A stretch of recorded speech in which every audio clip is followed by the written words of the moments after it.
looks. Thank you. Yeah, she look like. I'm glad you like it. Yeah. Good evening, everybody. Good Good evening. Good evening. Good evening. evening. Come on in. Come on in. Praise Let God. us know where you're streaming from this evening. Mm-hmm. Come on in. Let us know where you're streaming from. We have a wonderful evening planned tonight. Mm-hmm. Mm-hmm. Mm-hmm. We're going to have a good time tonight. Is your phone on mute? My phone is on silent. Praise the Lord. Yes. We're growing in leaps and bounds. Yes, hey, Miss Terry, are. how you doing? Where you streaming from tonight? Let me know where you're streaming from tonight. We're going to have a great time. Yes, we are. Come on in. Come on in. Good evening, everyone. Good evening. Yes, Jesus. It's Riverview. Friday. It's Friday. Yeah, it is. You know, I just finished fishing. Me and my son, we caught one. We both each caught one. That's Florida life. Katura, what's up, girl? I miss your laugh. Oh my gosh. Jesus. Yep. I miss y'all. I really do. Hey, Dr. C. What up? What up? What up? All right. Come on in. Yeah. Come on in. Turn this way. Gotcha. I received that. All right. Received that. Now you're going to be belching. I won't belch. Huh. Now y'all heard him. He said he's not going to belch. By the way, y'all like that Cardi B video? If y'all haven't checked it out, go to our YouTube page. If you haven't checked that one. And then we also did a video on Andrew Gillum, just speaking truth.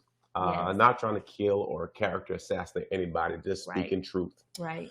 Well, let's jump in. I'm JOMO. I'm Charmaine. We've been in this game called marriage now for 22 years. I thought you might say shindig. Nah, we've been in this marriage game here for 22 years. And yes. We come on Friday nights called Friday Night Live. Our whole goal is to deal with marital issues, single issues, relationship issues. That's right. That we can help people matriculate through their relationships. Marriages work when you are willing to work. So anyway, if you have not checked out those videos, they are really quality. Yes. I have a great editor, by the way.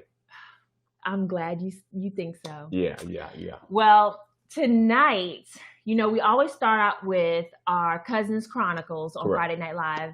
And that's usually our personal everyday stories throughout the week. Mm-hmm. So I have a little story for everyone. Most of you all know that I record Bible study for our church. If you don't go to our church, it's Love First Christian Center. And since we've been in the pandemic, I've been recording Bible study. Well, this week during Bible study, right in the middle of yours truly, recording, guess whose phone goes off? I mean, gets a straight up phone call. Ring, ring, ring. Yeah, your boy JOMO. I'm gonna take notes, cut. I have a rebuttal. I just want to let y'all know. The reason why I'm getting pen and paper is because I want to take notes on this so that I can make sure I have a quality response. Sweet victory, baby. Sweet victory. I wanted Lee to keep that on so everybody could see that he makes mistakes too. Won't he do it? Then I have another one. Wait a minute. Okay, so he approached me this morning because after the whole I locked him out of the house because I got mad, you know, we kind of simmered off on our morning walks together. And what I started doing was I started just walking out the door. And if he knew that I walked out the door to start walking, he would then like follow behind me and catch up. So this morning, he confronted me about it and said, you know, what's up with this? You walking out and not saying you're going to go for a walk. And, you know, we can start walking together again. And you need to tell me when you start walking. So I said, you know, babe, I stopped asking you because you said that you thought you were going to get, he didn't say he thought he was going to get something from it, but he said, I wasn't getting the results that I thought I would from the walk. So when I repeated, you weren't getting the results you thought you were, he said, that's not what I meant. And if you would have reapproached me with it, then I would have corrected you on the fact that that's not what I meant. Whatever. But nope, I'm not going to hold a grudge. We're going to start walking together. The brother is going to walk. We are going to walk and we're going to love it. We're going to have a great time. Aren't we, babe? Yes, after my rebuttal. Number one. She said she's not holding anything against me. That seems like there was a lot of holding on like that. I wasn't holding on. I was just telling you the reason why we stopped walking. You said you weren't getting what you needed to get out of it. I didn't say that. I don't recall. Oh, that's a politically correct answer. I don't recall that. And if I didn't want to walk, I wouldn't be chasing her down. If I didn't want to walk, I just want to walk. Me going outside is me walking. What is that sound? I don't know. That's somebody's computer. Okay. Is it your computer? I don't know. I was just trying to see where that sound came from. It's a computer. Anyway, the next one she said to me just now that during Bible study, my phone went off. First off, if Bible study is being recorded in our house right here, none of you knew my phone went off. The only way y'all knew my phone went off is somebody just told y'all my phone went off. It's called Cousins Chronicles. Because see, I have a great man of God who edits my videos, and I called him and I said, Minister Lee, he said, Pastor, I got you covered. I took that out. I said, that's why you my man. Praise God. And then I thought it was over with. But guess what? Surprise, surprise. Somebody want to call out my phone ringing during our personal Bible study. I believe that's an invasion of privacy. But nobody would have been making jokes about my phone ringing if he didn't like blow it up every time it made a notification sound before. Every time I ping, ooh, whose phone is that? Whose phone is that? Well, when we are recording with nobody here, there's grace. It's not live. It's not live. So I didn't get no grace though. Where's my grace? Because see, that's live. We can't fix that. Oh, so I don't get grace. Though. No, you get plenty of grace. Grace all the time. You in the room right now, that's grace. You write this grace. Me being in the room is grace? Grace, the definition of grace is being chosen. See that tone just like, the tone just went down. The definition of grace is I chose you. Not a negative. Actually, the Bible, God gives us grace by choosing us. My lip is twitching. I'm trying to make it stop. Well, see, that's what happens. That's that inner anger right there. It used to be my hand that twitched, but now it's just my lip. My point to you all is, my phone going off in a private recording, the world doesn't know. But now you guys know. Yeah, because it's called Cousins Chronicles. I understand that, but they didn't have to know that. Yes, they did. They didn't have to know that. It was sweet victory. Now, why is it victory when I fall short? Why was it victory when I fell short? It wasn't a victory. Oh, but you were making jokes, though. No, because see, we both made... I'm going to play the tape back. Well, play it back. I ain't got no problem. I ain't scared of you. Oh, you scared. I ain't scared of you. So, my point you don't have no Cousins Chronicles. I actually had a lot of positive things, but after what just happened... after I feel like I've been totally attacked. Because see what happens. Well, see what happens during... I've just been telling the truth. Well, during Cousins Chronicles... Tell the truth, shame the devil. Excuse me. Are you finished? Can I talk now? Go on. See, during Cousins Chronicles, what we usually do is we both discuss what we're going to talk about. See, we didn't discuss it. So she just came up with it was typed in the notes. You know it was typed in the notes. She didn't see it all day. Don't make the people think that you didn't see me. I didn't see it. You didn't read the notes? I didn't read the notes. At all. Because we've discussed it this morning. You just kind of blindsided me. We didn't discuss Cousin Chronicles. But since I live under grace and I'm unoffensible, she said, babe, can you go to the post office and get me a package? She said, you can do it today or tomorrow. And I said, you know what? I was studying. And I said, you know what?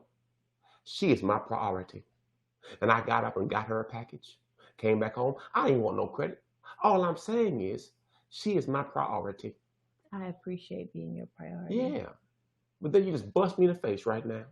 So now I got to pick my face back up, get my mind right. Yeah, get your mind right. Because we're going to go into Q&A tonight. And we got some juicy questions, y'all. Why she called me out like that, y'all? Y'all didn't have to know my phone rang.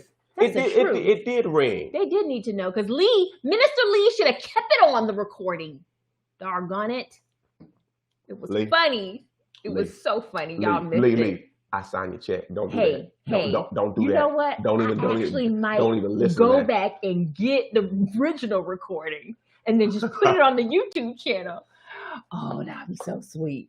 Just cut that one part out. Well, I got a question. If y'all could have saw him, he was preaching. He was going in. He was going in on Joseph. You know what I'm saying? Going in, Joseph. Ring.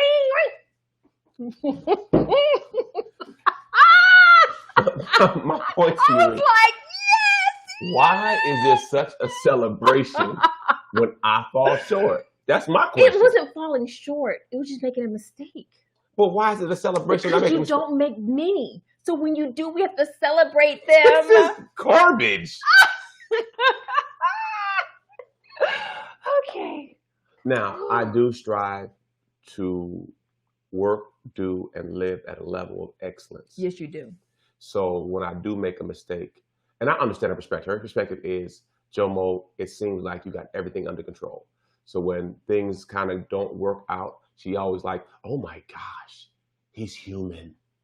And listen, I tell her all the time, and this is real, I don't know it all.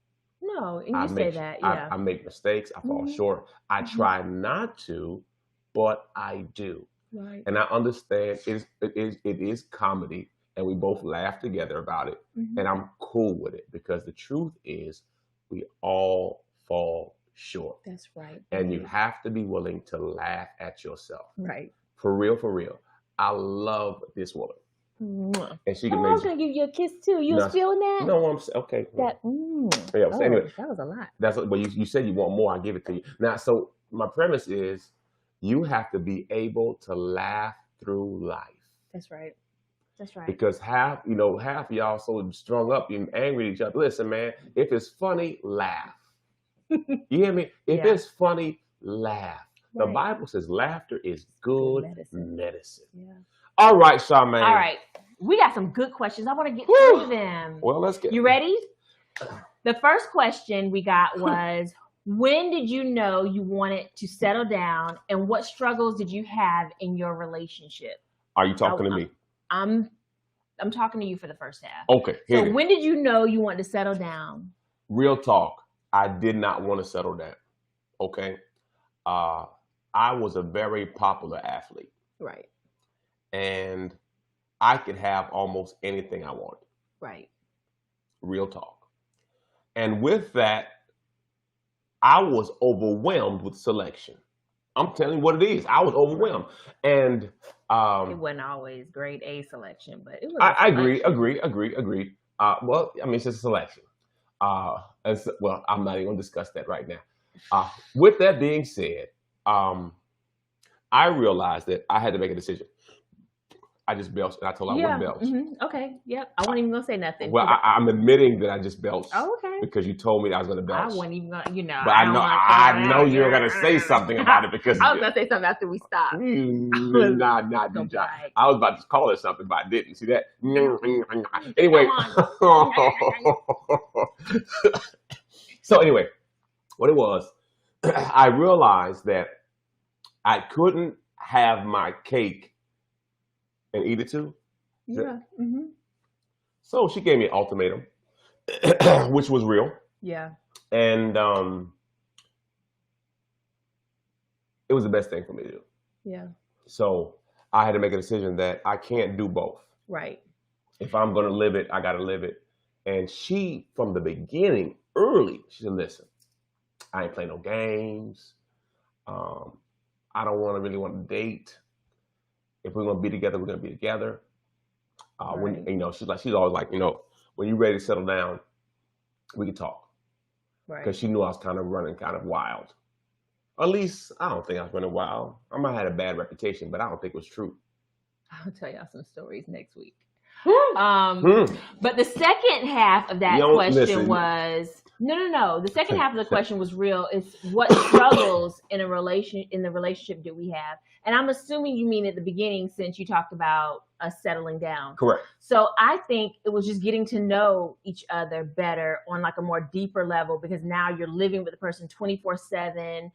When we first got married, 2 months after we got married, we moved across the country away from all of our friends and family, and all we had to depend on was each other. So I think the biggest struggle at the very beginning, because even if you've been dating for 4 years, if you've never like totally lived together and you're totally away from friends and family, you don't have anybody to really lean on, it's getting to know each other on a deeper level and knowing that this is your forever partner. I think for me, the hardest thing was I didn't know what marriage was.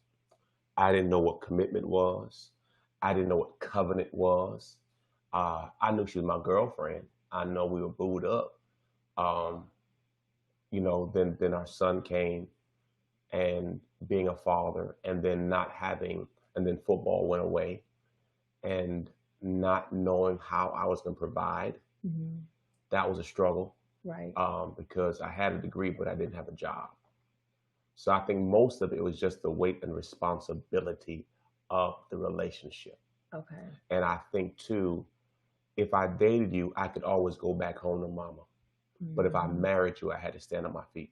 That's good. You see what I'm saying? So I think sometimes people date because it's a safety net that I don't have to support you. Mm-hmm. As long as you're my girlfriend, you got to figure out your business. Another question.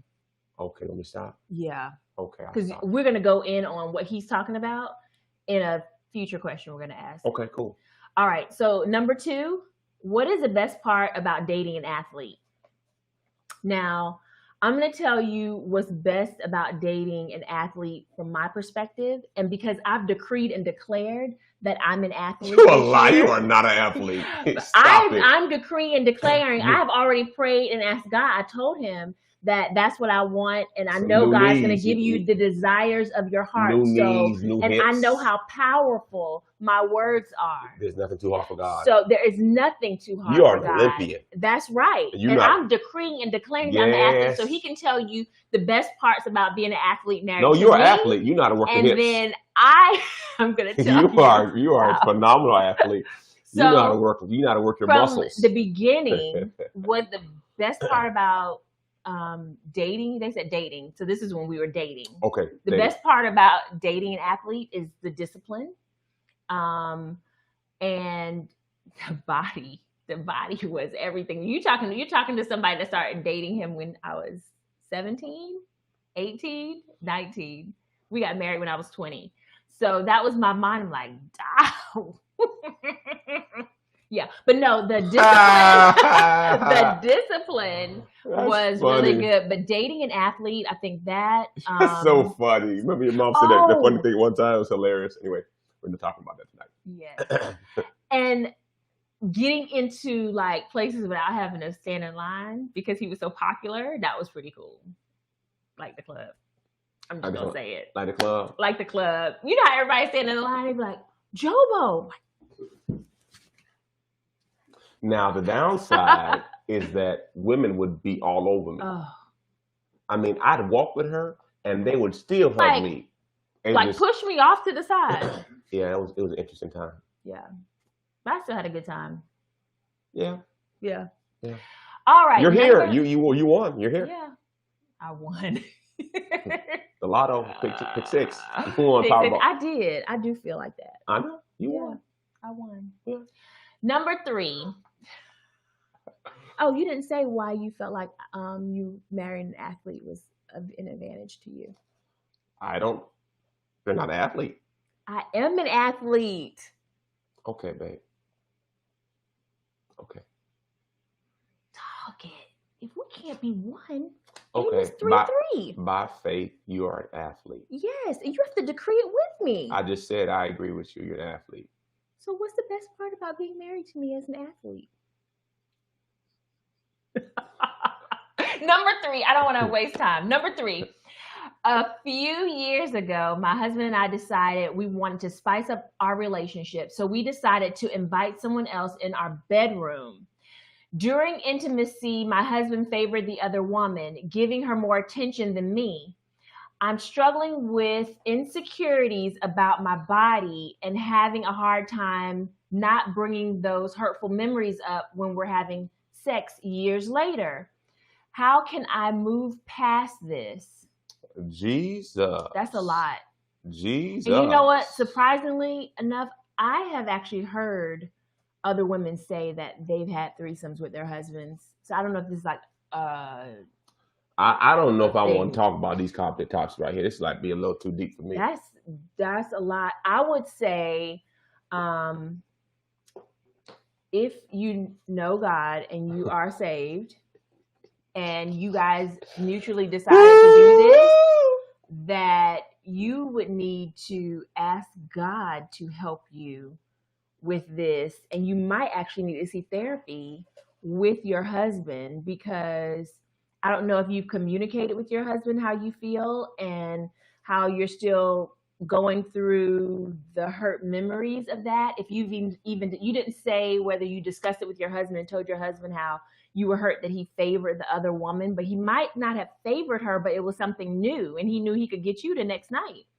And he didn't know when he was going to get the other girl. I don't know. I'm just guessing because. So the question is, let me be clear that, you've allowed someone else into your bedroom besides your husband or your wife. Right. And now that you realize that you've done it and your spouse has shown the other person more attention than he showed you. During the intimacy part. During the intimacy. And obviously the new person is new.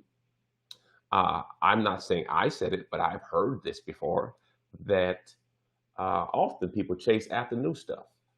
And not. This is different. Not that it's not, I mean, at the end of the day, I don't know how deep you're not supposed to do that. I mean, I agree. So it's like nothing biblical about that. I mean, Solomon. But you're not supposed to be doing that. So here's the thing. You're bringing the enemy is like all over that. Well, here's reality. You cannot allow certain things in the bedroom and not expect certain consequences. Right. Okay. So if you want to be freak nasty, and it's all, listen, I ain't got nothing wrong with being freak nasty if it's freak nasty with you and your wife, husband and wife, per se. But my point to you is, when you add other things to it, there's always an effect that you may not want. Right. And if you might allow another man or woman in the bedroom, and now you've opened up a can of worms, because see, if you invite a man in there and that man has a larger package than your husband, that's a whole another situation right there. And then you may invite a woman, and the woman might be spicier and can do flips and stuff. And then now you put yourself in a bad spot. Right. So I think you're gambling. Right. But it's already happened. I really do think I would suggest you all see a counselor or seek spiritual counseling at your church. If your church is our church, I'll recommend a counselor for you. A professional. It's above my pay grade. Yeah. Because if this has happened years ago and you're still hurt from it, and your memories are coming up during intimacy with your husband, it's going to come up. From now. Let me tell you something. It's going to come up. Listen, every time you have sex with somebody, it connects to your spirit. Right. And now you have a soul tie. So now you have to understand, because you may have sex and be thinking about other people. I just want to be 100 with y'all. See, the more people you have sex with, the more people you have in your head. And the more people you have in your head, it's very hard to compartmentalize it when your emotions get rising. Also, all these thoughts and people and size and space and tricks and all this pop up in your head. Listen, you get twisted. Yeah. God can release you from that, though. Yeah. But I do think that that is worthy of some serious counseling. Yes. And God can help you with that. Right. Number 4, how do you balance your marriage, church, children, and hobbies, i.e. writing a book? Okay, so for me, my priorities. So what I do is I organize my life based on my priorities. Okay, so for a season, I've been getting up at 3 something in the morning and studying. I have not been doing well with that. So now it's like 5 or 4 something I get up. The Mhm. challenge with that is it doesn't help with my nighttime activities because like my wife will go to bed at like 1. If I got to get up at 3, so I was all discombobulated. So what I mean by that, first thing, I make God my priority, number one. Right. Then my wife is my priority. That's why when I was studying this evening and she said, Jomo, can you go to the post office and get my package? Even though I was studying, I had already studied in the morning. Right. So in my mind, I said, Jomo, she is your priority. Get up and go get that done. So what I do is I organize my life based on the priorities of the people. Right. So if there's an option between doing something for my wife or my kids, she wins. If there's an option between my kids and my job, the kids win. And then when I'm working, so like today, I was studying my pastor. Okay, so I made a commitment.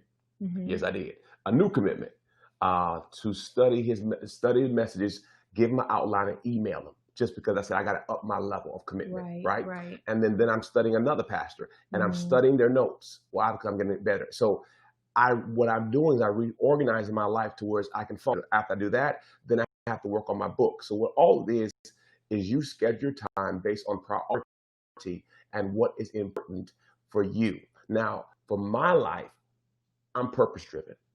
I want to hear God say, well done. I want to be a great husband. I want to be a great dad. Before we got on tonight, I had an hour and a half. I said, son, let's jump in the boat and let's go catch some fish. We caught 2 fish in an hour and we came back home and I took a shower and jumped on. But what it was, I wanted to get the quality time with my son. So what you do is you have to find these moments in the day to show the people you love that they're important. It's like today, every day I want the people I love to know that I value them. Right. Well, logistically, I don't have too many did, hobbies, by the way. I know that's my downfall. Right. Logistically, I think your hobby is writing, but logistically, what I do to kind of balance marriage, church, children, and any hobbies that I have is I time block. So let's say you work off of a Google Calendar or you work off of some agenda calendar and you have everything listed that you need to do in the day or for the whole week. If you block out with subjects, marriage, children, job, hobby, self-care, whatever it may be, if you block each of those things out in a subject, then you'll see where you spend most of your time. And if it's unbalanced, then you need to reprioritize those things. Okay. It's a very easy way for you to figure out if you time block. I don't like time blocking for a logistical daily planner because, if it says homeschooling the kids, what am I doing exactly with homeschooling the kids? Like my daily calendar, it actually has time blocks. So it'll say, just example, from 6:30 to 7:00, taking her bath. Josiah's washing his face, brushing his teeth because they take baths at different times of the day. And then Josiah's eating breakfast. Jemiah's doing something else. It'll tell me exactly what I'm doing. And then if it's like homeschooling, it'll say Jemiah's working on math and language arts. Josiah's working on, his guitar practice and something else. So it'll be really, but if you block out those squares, you'll see exactly where you're spending most of your time. And if it's not even, or if it's not showing balance, then you can easily fix it. Number 5, why do some men want a long-term relationship versus marriage? Now, I think the last time we did a Q&A, a woman asked, why does my boyfriend feel more comfortable getting a mortgage with me versus marrying me? And to me, this goes back to the same thing. You would rather be in a long-term relationship than being married. Why do you think? Because I think a mortgage doesn't include God. So it's less commitment. To me, a mortgage is a pretty big commitment with a person because you have to go to court to figure that out, even if you're dating. Yeah, I don't. It doesn't make sense to me. I think the covering. Yeah, they're not covering her. And Yeah. I think some men, depending on how they were raised, and I mean, everyone was raised differently, depending on how they were raised, they may not value marriage. Maybe their mother was never married, or maybe their mother has a string of really bad relationships, and they didn't see good relationships growing up, so they don't value the sanctity of marriage. Some men may have grown up in a single parent household, and it's not, Yeah, a and big deal. I Maybe grew up something. in a home where there's a lot of that wasn't marriage. And when I met Charmaine, she's all marriage with her Mm, family. So her perspective was totally different than mine. But I still asked her father for a hand in marriage because I just thought that was the right thing to do, even though I didn't know what to right. do. It doesn't. Right. That's what I heard. That's what I heard in movies. Right. And But I think, it's you can't really judge everyone with this one question. I think some men just don't want to get married. They don't want to commit. They would rather just live with somebody. And then if they decide they don't want to be with you anymore, they feel like it's a lot easier just to say deuces versus getting married on paper. agreed. Agreed. I think it just depends on the person. Agreed. All right. Well, you guys continue to send in questions, and we will be dropping another video tomorrow. And the video title is, Does Size Really Matter? Doom, doom, doom, doom. So we enjoy you all. Thank you so much for joining us. Remember, love, laugh, and learn. You guys have a wonderful Friday evening. God bless you. Bye-bye. Do, do, do, do, do.